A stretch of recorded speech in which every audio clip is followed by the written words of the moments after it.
ಮಾಡಿದಂತ review show ಅಲ್ಲೇ ಗೊತ್ತಾಗ್ತಾ ಇದೆ. ಫಸ್ಟ್ ಎಕ್ಸ್ಪೀರಿಯನ್ಸ್, ಫಸ್ಟ್ ರಿಯಾಕ್ಷನ್ಸ್ ಇಲ್ಲ. ಒಂದು ಸೀಟ್ರ ಬಗ್ಗೆ ನಾನು ಹೇಳಬೇಕಂದ್ರೆ, ನೀವು ಸಿನಿಮಾಗೆ ಖಂಡಿತ ಎಕ್ಸ್ಪೆಕ್ಟೇಷನ್ಸ್ ಇಟ್ಕೊಂಡೇ ಬನ್ನಿ. ಸಿನಿಮಾಗೆ ನಿಮ್ಮ ಎಕ್ಸ್ಪೆಕ್ಟೇಷನ್ಸ್ ರೀಚ್ ಮಾಡುತ್ತೆ. ಯಾಕೆಂದರೆ ಹೊಸ ಥರ ಸಿನಿಮಾ ಆಲ್ರೆಡಿ ಆಡಿಯನ್ಸು ಈ ಥರದ ಸಿನಿಮಾಗಳ ರಿಸಲ್ಟ್ಸು ನಾವು ಪ್ರೇಕ್ಷಕರಿಂದ ನೋಡಿದಾಗ ಗೊತ್ತಾಗುತ್ತೆ. ನನಗೂ ಇವತ್ತು ಅವರು ರಿಯಾಕ್ಟ್ ಮಾಡಿದ್ರು, ಎಲ್ಲೆಲ್ಲಿ ರಿಯಾಕ್ಟ್ ಮಾಡಿದ್ರು, ಎಲ್ಲಿ ಎಂಜಾಯ್ ಮಾಡೋದು, ಅದೆಲ್ಲ ಭಾಳ ಖುಷಿ ಕೊಡುತ್ತೆ ನಮಗೆ. ಅಲ್ಲಿ ತೆಲುಗು ಶೋ ಅಲ್ಲಿ ನಮ್ಮ ನಿರ್ದೇಶಕರು ಫೋನ್ ಮಾಡಿ ಆಡಿಯನ್ಸ್ ಹೆಂಗೆ ರಿಯಾಕ್ಟ್ ಮಾಡ್ತಾರೆ ಏನು ಅಂತ. ಸೊ ಕನ್ನಡಕ್ಕೂ ಅಷ್ಟೇ, ಕನ್ನಡದ ಸಿನಿಮಾ ಅನ್ನೋಷ್ಟು ಚೆನ್ನಾಗಿ ಡಬ್ ಮಾಡಿ ಕನ್ನಡದಲ್ಲಿ ನೋಡಿದಾಗ ಇಲ್ಲೂ ನಮ್ಗೆ ಅದೇ ಥರದ ಅದ್ಭುತವಾದ ರಿಯಾಕ್ಷನ್ ಸಿಗ್ತಾ ಅದು ಭಾಳ ಖುಷಿ ಆಯಿತು. ಒಂದು ಸೆಕೆಂಡ್ ಆ ಕಡೆ ಈ ಕಡೆ ಹೋದರೆ ನಿಮಗೆ ಲಿಂಕರ್ ಮಿಸ್ ಆಗಿದೆ. ಅಷ್ಟು ಚೆನ್ನಾಗಿ ಬರೆದಿದ್ದಾರೆ, ಅಷ್ಟು ಚೆನ್ನಾಗಿ ಲಿಂಕ್ ಇಟ್ಟಿದ್ದಾರೆ. ಮೋಸ್ಟ್ಲಿ ಬ್ಯಾಂಕ್ ಒಳಗಡೆ ಇರೋರಿಗೆ ಮಾತ್ರ ಈ ಥರದೊಂದು ಸ್ಕ್ರಿಪ್ಟ್ ಬರೆಯೋಕ್ಕೆ ಸಾಧ್ಯ ಅನಿಸುತ್ತೆ. ನಿರ್ದೇಶಕರು ಮೋಸ್ಟ್ಲಿ ಅವರು ಎಕ್ಸ್ ಬ್ಯಾಂಕ್ ಎಂಪ್ಲಾಯಿ. ನಾವು ಕೇಳಿದಾಗ ಅವರು ಕ್ವಶನ್ ಮಾರ್ಕ್ತಾರೆ, ಅದೆಲ್ಲೂ ಹೇಳ್ಬಿಡಿ ಅಂತ ಹೇಳಿದ್ರು. ಮೋಸ್ಟ್ಲಿ ಹಾಗಾಗಿನೇ ಆ ಒಳಗಡೆ ವಿಷಯಗಳನ್ನ ಅಷ್ಟು ಚೆನ್ನಾಗಿ ಹೇಳಿರೋದು. ಸೊ ಭಾಳ ಖುಷಿ ಆಯ್ತು ನನಗೆ. ಐ ಥಿಂಕ್ ಸಿನಿಮಾ ಬಗ್ಗೆ ನಾನು ಹೆಚ್ಚು ಮಾತಾಡೋದಕ್ಕಿಂತ ಪ್ರೇಕ್ಷಕರೇ ಇದ್ರ ಬಗ್ಗೆ ಮಾತಾಡ್ತಾರೆ. ಆ್ಯಂಡ್ ಇವತ್ತು ನಿನ್ನೆ ಹೈದರಾಬಾದಲ್ಲಿ ಒಂದು ಏನು ಪ್ರೀಮಿಯರ್ ಶೋ ಆಗಿತ್ತು, ಅದರದ್ದು ರಿಯಾಕ್ಷನ್ ಸಖತ್ತಾಗಿತ್ತು. ಆ್ಯಂಡ್ ಇವತ್ತು ಅಲ್ಲಿ ತೆಲುಗು ಸ್ಟೇಟ್ಸಲ್ಲಿ ಆಲ್ಮೋಸ್ಟ್ ಒಂದು 11ರಿಂದ 12 ಪೇಡ್ ಪ್ರೀಮಿಯರ್ಸ್ ಎಲ್ಲ ಕಡೆ ಹೌಸ್ಫುಲ್ ಶೋ ಬುಕ್ ಆಗಿದೆ. ಎಕ್ಸ್ಟ್ರಾ ಶೋಗಳು ಆ್ಯಡ್ ಮಾಡಿದ್ದಾರೆ. ಆ್ಯಂಡ್ ಕನ್ನಡದಲ್ಲೂ ನಾವು ಹೊರಾಯನ್ಮದಲ್ಲಿ ಮತ್ತು ಮೈಸೂರು DRCಲಿ ಓಪನ್ ಮಾಡಿದ್ವಿ. ಆ 2 ಶೋನು ತುಂಬ ಚೆನ್ನಾಗಿ ಬುಕ್ ಆಗಿ ಎರಡೂ ಕಡೆ ಸಖತ್ತಾಗಿ ಆಡಿಯನ್ಸ್ ಎಂಜಾಯ್ ಮಾಡಿದ್ದಾರೆ. ಸೊ ಆ್ಯಂಡ್ ನಾಳೆ ಕರ್ನಾಟಕ ರಾಜ್ಯಾದ್ಯಂತ ಕನ್ನಡ ಸಿನಿಮಾ ಅನ್ನೋಷ್ಟೇ ಚೆನ್ನಾಗಿ ಒಂದು 150 ಸ್ಕ್ರೀನ್ಸಲ್ಲಿ ಕನ್ನಡ ವರ್ಷನೂ ರಿಲೀಸ್ ಆಗ್ತಾಯಿದೆ. ಸೊ ಯಾರ್ಯಾರು ಸಿನಿಮಾನ ತುಂಬ ಎಂಜಾಯ್ ಮಾಡ್ತೀರಲ್ಲ, ಇದೊಂದು ಹೊಸ ಕಥೆ, ಹೊಸ ಥರದ ಸಿನಿಮಾ, ಕನ್ನಡದಲ್ಲೇ ನೋಡಿ ಎಂಜಾಯ್ ಮಾಡಿ ಅಂತ ಹೇಳಕ್ಕೆ ಇಷ್ಟಪಡ್ತೀನಿ. ಸರ್, ಈಶ್ವರ್ ಕಾರ್ತಿಕ್ ಮಲ್ಟಿ ಸ್ಟಾರ್ಗಳನ್ನು ಹಾಕೊಂಡು ಬ್ಯಾಲೆನ್ಸ್ ಮಾಡ್ತಾರೆ ಅನ್ನೋದಕ್ಕೆ ಬೆಸ್ಟ್ ಎಕ್ಸಾಂಪಲ್. ಯಾರ ಅಭಿಮಾನಿಗೂ ಕೂಡ ಬೇಜಾರಾಗಲ್ಲ, ಎಲ್ಲರಿಗೂ ಎಷ್ಟೆಷ್ಟು ತೂಕ ಇರಬೇಕು ಅಷ್ಟು ತೂಕ ಇದೆ ಮಲ್ಟಿವೇಷನ್. ಅದು ಬಹಳ ಖುಷಿ ಆಯ್ತು. ಅಂದರೆ ಈ ಥರದ್ದನ್ನು ಮಾಡೋಕ್ಕೆ ಒಂದು ಇಂಟೆಲಿಜೆನ್ಸ್ ಬೇಕಲ್ಲ. ಇದು ನಾನು ಯಾವತ್ತೂ ಇಮ್ಯಾಜಿನ್ ಮಾಡ್ಕೊಳ್ಳೋಲ್ಲ, ಬರಿಬೋದಾ ಥರ. And at the same time ಎಲ್ಲ ಲ್ಯಾಂಗ್ವೇಜ್ ಸ್ಟಾರ್ಸ್ಗಳನ್ನ ಇಟ್ಕೊಳ್ಳೋದನ್ನ ತುಂಬ ಚೆನ್ನಾಗಿ ಬ್ಯಾಲೆನ್ಸ್ ಮಾಡಿದ್ದಾರೆ. Eshwar Karthik definitely is a director to look forward. ನನಗೆ ತುಂಬ ಖುಷಿಯಾಗಿದ್ದು ಸಿನಿಮಾ ನೋಡ್ತಾ ಮತ್ತೆ ಪದೇ ವಿಸಿಲ್ಗಳು. ಆ್ಯಂಡ್ ಎಲ್ಲ ಕ್ಯಾರೆಕ್ಟರ್ಗಳಿಗೂ ಮತ್ತೆ ವಿಸಿಲ್ ಬಿತ್ತು ಅಥವಾ ಕ್ಲೈಮ್ಯಾಕ್ಸ್ ಶುರುವಾದಾಗ ಪ್ರತಿಯೊಂದು ಪಾತ್ರಕ್ಕೂ. ಆ್ಯಂಡ್ ಈವನ್ ಸತ್ಯ ಅಕಾಲ ಎಲ್ಲ ತೆಲುಗು ಆ್ಯಕ್ಟರ್ ಆಗಿದ್ರು ಅವ್ರ ಕಾಮಿಡಿನ ತುಂಬ ಚೆನ್ನಾಗಿ ಕನ್ನಡದಲ್ಲೂ ಎಂಜಾಯ್ ಮಾಡೋದು. ಯೂಶಲಿ ಒರಿಜಿನಲ್ ಲ್ಯಾಂಗ್ವೇಜಲ್ಲಿ ಅದನ್ನು ಹಂಗೆ ಎಂಜಾಯ್ ಮಾಡ್ತೀವಿ. ವಾಯ್ಸ್ ಚೇಂಜ್ ಆದಾಗ ಮೋಸ್ಟ್ಲಿ ಹೆಂಗೆ ವರ್ಕ್ ಆಗುತ್ತೆ ಅಂತ ಗೊತ್ತಿರಲ್ಲ. ಬಟ್ ವಾಯ್ಸ್ ಎಲ್ಲ ಚೇಂಜ್ ಆಗಿದ್ರೂ ಕೂಡ ತುಂಬ ಚೆನ್ನಾಗಿ ಆ ಪಾತ್ರಕ್ಕೂ ಕನೆಕ್ಟ್ ಆಗಿ ಕನ್ನಡದಲ್ಲೂ ಅಷ್ಟೇ, ತೆಲುಗು ಒರಿಜಿನಲ್ ಲ್ಯಾಂಗ್ವೇಜಲ್ಲಿ ಎಷ್ಟು ಚೆನ್ನಾಗಿ ಎಂಜಾಯ್ ಮಾಡ್ತಾರೆ, ಕನ್ನಡದಲ್ಲೂ ಅಷ್ಟೇ ಚೆನ್ನಾಗಿ ಎಂಜಾಯ್ ಮಾಡ್ತಾರೆ. ಅದನ್ನ ಭಾಳ ಖುಷಿ. ಈಶ್ವರ್ ಕಾರ್ತಿಕ್ ಡೈರೆಕ್ಷನಲ್ಲಿ ನಮ್ಮದೇ ಸ್ಯಾಂಡಲ್ವುಡ್ ಸ್ಟಾರ್ಗಳನ್ನ ಹಾಕೊಂಡು, ಅಂದರೆ ನಿಮ್ಮ ಪ್ರೊಡಕ್ಷನಲ್ಲಿ ಒಂದು ಸಿನಿಮಾ ಯಾಕೆ ಮಾಡಬಾರ್ದು ಅಂತ ಅನಿಸ್ತು ಇದನ್ನು ನೋಡಿದಾಗ, ಇದರ ನೋಡಿದಾಗ? ನನಗೆ ಆ ಥರದ ಅವಕಾಶ ಸಿಕ್ಕರೆ ಖಂಡಿತ ಮಾಡ್ಬೋದು. ಆದರೆ ಅದಕ್ಕೆ ಬೇಕಾಗಿರೋಷ್ಟು ಕಡಿಮೆ ಎಲ್ಲ ಅಷ್ಟೊಂದು ನಾನು ಮಾಡಿಲ್ಲ. ಸೊ ಖಂಡಿತ ಆ ಥರದ ಒಳ್ಳೊಳ್ಳೆ ನಿರ್ದೇಶಕರು ಸಿಕ್ಕಿದಾಗ ಒಳ್ಳೊಳ್ಳೆ ಪ್ರಾಜೆಕ್ಟ್ ಆಗುತ್ತೆ. ಬ್ಯಾಲೆನ್ಸ್ ಮಾಡಿದ್ದಾರೆ.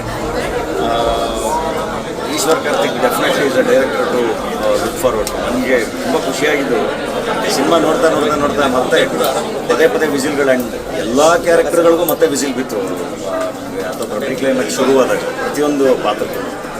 ಆ್ಯಂಡ್ ಈವನ್ ಸತ್ಯ ಅಕಾಲ ಎಲ್ಲ ತೆಲುಗು ಆ್ಯಕ್ಟರ್ ಆಗಿದ್ರು ಅವ್ರ ಕಾಮಿಡಿನ ತುಂಬ ಚೆನ್ನಾಗಿ ಕನ್ನಡದಲ್ಲೂ ಎಂಜಾಯ್ ಮಾಡೋದು. ಯೂಶಲಿ ಒರಿಜಿನಲ್ ಲ್ಯಾಂಗ್ವೇಜಲ್ಲಿ ಅದನ್ನು ಹಂಗೆ ಎಂಜಾಯ್ ಮಾಡ್ತೀವಿ. ವಾಯ್ಸ್ ಚೇಂಜ್ ಆದಾಗ ಮೋಸ್ಟ್ಲಿ ಹೆಂಗೆ ವರ್ಕ್ ಆಗುತ್ತೆ ಅಂತ ಗೊತ್ತಿರಲ್ಲ. ಬಟ್ ವಾಯ್ಸ್ ಎಲ್ಲ ಚೇಂಜ್ ಆಗಿದ್ರೂ ಕೂಡ ತುಂಬ ಚೆನ್ನಾಗಿ ಆ ಪಾತ್ರಕ್ಕೂ ಕನೆಕ್ಟ್ ಆಗಿ ಕನ್ನಡದಲ್ಲೂ ಅಷ್ಟೇ, ತೆಲುಗು ಒರಿಜಿನಲ್ ಲ್ಯಾಂಗ್ವೇಜಲ್ಲಿ ಎಷ್ಟು ಚೆನ್ನಾಗಿ ಎಂಜಾಯ್ ಮಾಡ್ತಾರೆ, ಕನ್ನಡದಲ್ಲೂ ಅಷ್ಟೇ ಚೆನ್ನಾಗಿ ಎಂಜಾಯ್ ಮಾಡ್ತಾರೆ. ಅದನ್ನ ಭಾಳ ಖುಷಿ. ಈಶ್ವರ್ ಕಾರ್ತಿಕ್ ಡೈರೆಕ್ಷನಲ್ಲಿ ನಮ್ಮದೇ ಸ್ಯಾಂಡಲ್ವುಡ್ ಸ್ಟಾರ್ಗಳನ್ನ ಹಾಕೊಂಡು, ಅಂದರೆ ನಿಮ್ಮ ಪ್ರೊಡಕ್ಷನಲ್ಲಿ ಒಂದು ಸಿನಿಮಾ ಯಾಕೆ ಮಾಡಬಾರ್ದು ಅಂತ ಅನಿಸ್ತು ಇದನ್ನು ನೋಡಿದಾಗ, ಇದರ ನೋಡಿದಾಗ? ಡೆಫಿನೆಟ್ಲಿ ನನಗೆ ಆ ಥರದ ಅವಕಾಶ ಸಿಕ್ಕರೆ ಖಂಡಿತ ಮಾಡ್ಬೋದು. ಆದರೆ ಅದಕ್ಕೆ ಬೇಕಾಗಿರೋಷ್ಟು ಕಡಿಮೆ ಎಲ್ಲ ಅಷ್ಟೊಂದು ನಾನು ಮಾಡಿಲ್ಲ. ಸೊ ಖಂಡಿತ ಆ ಥರದ ಒಳ್ಳೊಳ್ಳೆ ನಿರ್ದೇಶಕರು ಸಿಕ್ಕಿದಾಗ ಒಳ್ಳೊಳ್ಳೆ ಪ್ರಾಜೆಕ್ಟ್ ಆಗುತ್ತೆ. ಡೆಫಿನೆಟ್ಲಿ ಈಶ್ವರ್ ಕಾರ್ತಿಕ್ ಜೊತೆ ಸಿನಿಮಾ ಮಾಡ್ತೀವಿ. ಈ ಸಿನಿಮಾದಲ್ಲಿ ಇರ್ತಕ್ಕಂಥ ಎಲ್ಲ ಸ್ಟಾರ್ಗಳು ಆಲ್ಮೋಸ್ಟ್ ಎಲ್ಲರೂ ಎಸ್ ಅಕ್ಷರದಿಂದ ಶುರುವಾಗುತ್ತೆ. ಎಸ್ ಮೀನ್ ಸಕ್ಸಸ್. ಧನಂಜಯ, ಧನು, ಧನ ಎಲ್ಲವೂ ಕೂಡ ಈ ಸಿನಿಮಾದಿಂದ ನಿಮ್ಮ ಒಂದು ಮನೆ ಖಜಾನೆ ಕೂಡ ತುಂಬ ಎಷ್ಟು ಈ ಸಿನಿಮಾದಿಂದ ಬರುತ್ತೆ ಅಂತ ನನಗೆ ಪರ್ಸ್ನಲಿ ಫೀಲ್ ಆಗ್ತಿದೆ. ಸರ್, ಏನು ಹೇಳ್ತೀವಿ ಈ ಸಿನಿಮಾ ಕಲೆಕ್ಷನ್ ಬಗ್ಗೆ? Thank you. ಕಲೆಕ್ಷನ್ ಎಷ್ಟೇ ಚೆನ್ನಾಗಾದರೂ ಅದು ನಮ್ಮ ನಿರ್ಮಾಪಕರಿಗೆ ನಮ್ಮ ಫೀಸ್ಗಳನ್ನ ನಾವು ತೊಗೊಂಡಿರ್ತೀವಿ ಆ್ಯಕ್ಟರ್ಗಳಾಗಿ. ಬಟ್ ಖಂಡಿತ ಇದ್ರದ್ದು ಕಲೆಕ್ಷನ್ ಚೆನ್ನಾಗಿದ್ರೆ ಮುಂದಿನ ಸಿನಿಮಾದಲ್ಲಿ ನಮ್ಮ ಕಲೆಕ್ಷನ್ ಚೆನ್ನಾಗಿರುತ್ತಲ್ಲ. ಸೊ ಸಿನಿಮಾ ಒಳ್ಳೇದಾದಷ್ಟು ಇಡೀ ಸಿನಿಮಾ ಕೆಲಸ ಮಾಡಿರೋ ಎಲ್ರಿಗೂ ಒಳ್ಳೇದು. ಈಶ್ವರನ ಒಬ್ಬ ನಿರ್ದೇಶಕ ಥಿಂಕ್ 2020 ಅವ್ರದ್ದು ಪೆಂಗ್ವಿನ್ ಅಂತ ಒಂದು ಸಿನಿಮಾ ರಿಲೀಸ್ ಆಗಿದೆ. ಅದಾದಮೇಲೆ ಇದೇ ಸಿನಿಮಾ ಅಂದರೆ ಅಷ್ಟು ವರ್ಷಗಳ ಕಾಲ ಒಬ್ಬ ನಿರ್ದೇಶಕ ಅಷ್ಟು ಶ್ರಮ ಹಾಕಿ ಅದು ಒಂದು ಸಿನಿಮಾ ಮಾಡಿದ್ದಾರೆ. ಅದನ್ನು ಇಷ್ಟು ಚೆನ್ನಾಗಿ ಬ್ಯಾಲೆನ್ಸ್ ಮಾಡಿದ್ದಾರೆ ಅಂದರೆ ಆ ನಿರ್ದೇಶಕರಿದ್ದರು ಎಲ್ಲ ಕ್ರೆಡಿಟ್ಸು ಅವರ ಈಶ್ವರ್ ಕಾರ್ತಿಕ್ರ ರೈಟಿಂಗ್ಗೆ ನಿರ್ದೇಶನಕ್ಕೆ ಸಲ್ಲಬೇಕಿತ್ತು. ಕನ್ನಡದಲ್ಲಿ ಇಷ್ಟು ಚೆನ್ನಾಗಿ ಡಬ್ಬಿಂಗ್ ಆಗಿರೋ ಕ್ರೆಡಿಟ್ ನಮ್ಮ ಶಶಾಂಕ್ ಸೋಗಲ್ ಟೀಮ್ಗೆ ಕನ್ನಡಕ್ಕೆ ಡಬ್ಬಿಂಗ್ ಮಾಡಿರುವಂಥ ಆ್ಯಂಡ್ ಲೀಡ್ ಕ್ಯಾರೆಕ್ಟರ್ಗೆ ವಾಯ್ಸ್ ಕೊಟ್ಟಿರುವಂಥ ಪೂರ್ಣಂಗೆ and special thanks to Naveen Krishna ಅವರು. ಸುನೀಲ್ ಅವರ ವಾಯ್ಸು ಯಾರು ಮಾಡಿರೋದು ಅಂತ ತುಂಬ ಜನ ಕೇಳ್ತಾ ಇದ್ರು. ನಮ್ಮಲ್ಲೇ ಇರುವಂಥ ಅದ್ಭುತ ಕಲಾವಿದರು ನವೀನ್ ಕೃಷ್ಣ ಅವರು ಸುನೀಲ್ ಅವರಿಗೆ ವಾಯ್ಸ್ ಕೊಟ್ಟಿರೋದು, ಫ್ರೆಂಡ್ ಮಾದೇವ ಸತ್ಯಾಕಾರ ವಾಯ್ಸ್ ಕೊಟ್ಟಿರೋದು, ಪ್ರತಿಯೊಬ್ಬರು ಒಂದು ವಿಶೇಷ ಪಾತ್ರದಲ್ಲಿ ಕಾಣಿಸ್ಕೊಂಡಿರುವಂಥ ಅಮೃತ ಕೂಡ ಅಷ್ಟೇ. ಎಲ್ಲರೂ ಕಾಂಟ್ರಿಬ್ಯೂಷನ್ ತುಂಬ ಚೆನ್ನಾಗಿದೆ. ಸರ್, ನಿಮ್ಮ ಪಾತ್ರನ ಟಗರು ಸಿನಿಮಾದ ಡಾಲಿ ಪಾತ್ರದ ಹೈಟೆಕ್ ವರ್ಷನ್ ನೋಡ್ದಂಗೆ ಆಯಿತು ಅಂದರೆ ಆಡಿಯನ್ಸ್ ಮಾಡ್ತಾ ಇದ್ದಾರೆ. ಆ್ಯಕ್ಚುಲಿ ವಿಜುವಲ್ಸು ಚಪ್ಪಾಳೆ ಎಲ್ಲ ತುಂಬಾ ಜಾಸ್ತಿ ಇತ್ತು. ಅದೇ ಹಿಂಗೆ ಅನಿಸ್ತು ತೆಲುಗು ಸಿನಿಮಾದಲ್ಲಿ ವಿಷಯ ಆಗುತ್ತೆ. ಈಗ ನಮಗೆ ಯಾರು ನಿರ್ದೇಶಕರು ತುಂಬ ಪ್ರೀತಿಸಿ ಪ್ರೆಸೆಂಟ್ ಮಾಡಿದಾಗ ಡೆಫಿನೆಟ್ಲಿ ಅದು ವರ್ಕ್ ಆಗುತ್ತೆ. ಅದೇ ನಮಗೆ ನಮ್ಮ ಟಗರಲ್ಲಾಗಿದ್ದು, ಅದು ಅವರಾಗಿದ್ದು, ಪ್ರಪಂಚದಲ್ಲಾಗಿದ್ದು, ನಮ್ಗೆ ಯಾವ್ಯಾವ ಪಾತ್ರದಲ್ಲಿ ಇಷ್ಟಪಟ್ಟಿದ್ದಾರೆ ಅಂತೆಲ್ಲ ಆಗಿದ್ದು. ಇದರಲ್ಲೂ ಈಶ್ವರ್ ಕಾರ್ತಿಕ್ ಅಷ್ಟೇ ಚೆನ್ನಾಗಿ ಪ್ರೀತಿಸಿ ಪ್ರೆಸೆಂಟ್ ಮಾಡಿದ್ದಾರೆ. ಹಾಗಾಗಿನೇ ಆ ಪಾತ್ರದ ಇಂಪ್ಯಾಕ್ಟ್ ಅಷ್ಟು ಚೆನ್ನಾಗಿದೆ. ಅದನ್ನು ಅಷ್ಟು ಚೆನ್ನಾಗಿ ಎಂಜಾಯ್ ಮಾಡ್ತಾ ಇದ್ದಾರೆ. ಪ್ರಚಾರ ಮಾಡಲಿಕ್ಕೆ ಟೀಮನ್ನು ಏನು ಕರ್ಕೊಂಡು ಬರಲಿಲ್ಲ, ಇಬ್ಬರೇ ಮಾತ್ರ ಬಂದಿದ್ದು ಮಾಡ್ತಾ ಮುಂದಿನ ನಡೆ ಏನು ಸರ್? ಯಾರು ಟೀಮ್ನ ಕರ್ಕೊಂಡು ಬರ್ತೀರಾ? ಖಂಡಿತ ಸಿನಿಮಾ ಎಷ್ಟು ಚೆನ್ನಾಗಾಗುತ್ತೆ, ಏನಾಗುತ್ತೆ ಎಲ್ಲದರಲ್ಲೂ ನೋಡ್ಕೊಂಡು ಆಡಿಯನ್ಸ್ ರಿಯಾಕ್ಷನ್ಗಳೆಲ್ಲ ನೋಡ್ಕೊಂಡು ಇವಾಗ ಅಲ್ಲಿ ಪ್ರಮೋಷನ್ಸ್ ಪ್ಲ್ಯಾನ್ ಮಾಡ್ತಾ ಇದ್ದೀವಿ ತೆಲುಗು ಸ್ಟೇಟ್ಸಲ್ಲಿ. ಇವಾಗ ನೆಕ್ಸ್ಟ್ ಇಲ್ಲೂ ಕೂಡ ಟೀಮೆಲ್ಲ ಬರುತ್ತೆ ಖಂಡಿತ. ಆ್ಯಂಡ್ ಸಕ್ಸಸ್ ಸೆಲೆಬ್ರೇಷನ್ ಖಂಡಿತ ಇಲ್ಲೂ ಮಾಡೋಣ. ಜೀಬ್ರಾದ ಕಂಟೆಂಟ್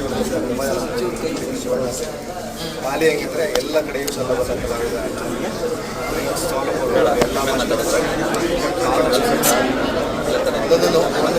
ಒಂದು ಮೈಲಿಗೆ ಹೋಗ್ತಿದೆ ಅಂದರೆ ಈ ಒಂದು ಎಲ್ಲ ಕಡೆ ಸಲ್ಲಬಲ್ಲ ನಟ ಗೊತ್ತಿಲ್ಲ, ಒಬ್ಬೊಬ್ಬರದೊಂದೊಂದು ದಾರಿ ಇರುತ್ತಲ್ಲ. ಈಗ ಈಗ ನಾವು ಈ ಪಾತ್ರಗಳು ಮಾಡಿಕೊಂಡು ಎಲ್ಲ ಲ್ಯಾಂಗ್ವೇಜ್ಗಳು ಮಾಡಿಕೊಂಡೇ ಎಲ್ಲ ಆಡಿಯನ್ಸ್ಗೂ ರೀಚ್ ಆಗಬೇಕು, ಬ್ರಾಂಚ್ ಔಟ್ ಆಗಬೇಕು.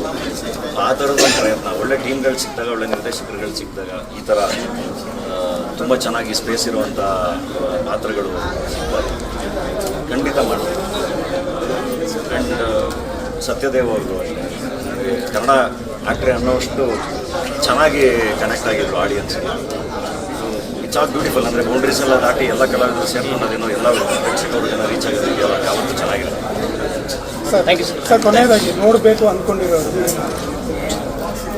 ಅಂದ್ಕೊಂಡಿರೋರಿಗೆ ಐ ಥಿಂಕ್ ನಾವು ಮಾತಾಡೋದಕ್ಕಿಂತ ಜಾಸ್ತಿ ಸಿನಿಮಾ ಮಾತಾಡುತ್ತೆ.